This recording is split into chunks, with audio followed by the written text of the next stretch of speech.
guys, welcome back to another episode of Sundays with Jessica.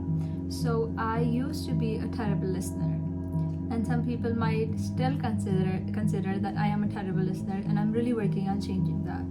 And what I mean by being a terrible listener is not that I used to cut the other person out or something like that, but rather the fact that I did not just fully invest myself into what they had to say, and it ended up making them feel that the thing that they were talking about isn't as important. So I know that I've mentioned this book before, but this book is really a gem. And habit 5 of this book says, seek first to understand and then to be understood. So in the habit 5, it talks about listening, on how to become a better listener. So it tells that listening occurs on 4 levels. The first one is ignoring. It's basically just going blank when the other person is talking and not having a clue about what he or she is talking about.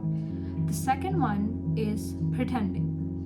It involves just pretending to listen, like, oh yeah, I know what they're talking about, things like that, but not actually investing yourself into the things that they're talking about.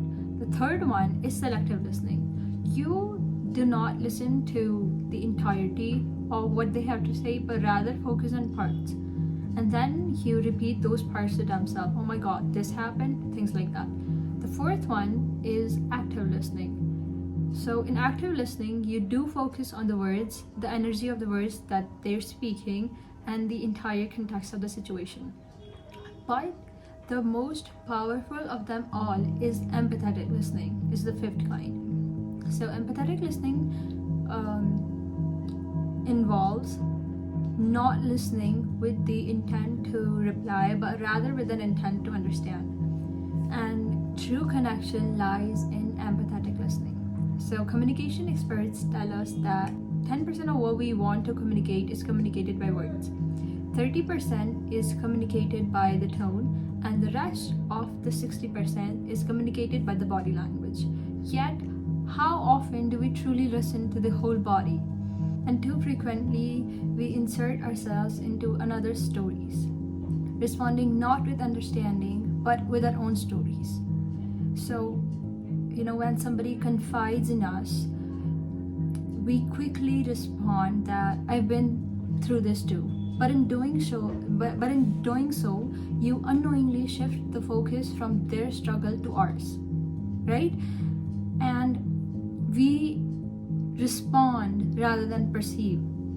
And to listen with empathy involves stepping outside of ourselves, to suppress the urge of responding, of advising when the other person is talking. Your work is simply to listen and to understand. That is it. Unless an advice is actually sought, it is taken as intrusion. And because we respond autobiographically, like we project our own stories into their struggles, we tend to respond in one of the 4 ways. The first one is we evaluate. We either agree or we disagree. Second, we advise. We use our own past experiences to help them go through what they're going through. The third one is that we counsel.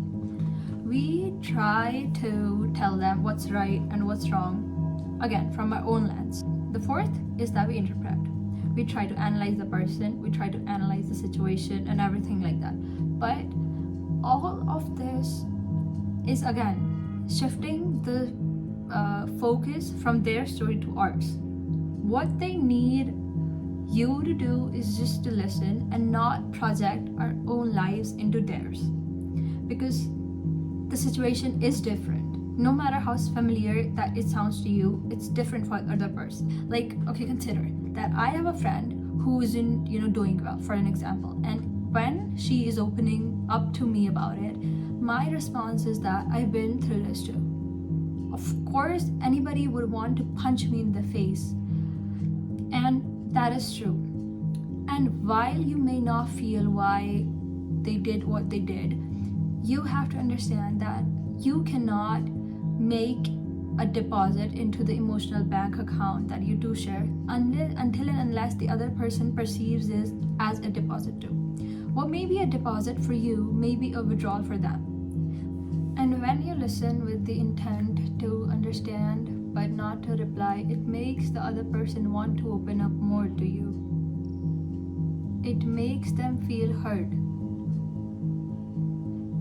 But if you just keep on cutting them out and not let them finish what they have to say, you're just ruining the relationship. So yeah. So the next time when somebody talks, listen. Not only listen to the words, but also to the heart. And when you listen to the heart, you not only communicate, you connect. So yeah, that was it for today's video. I hope that you liked it, and yeah, see you in the next one.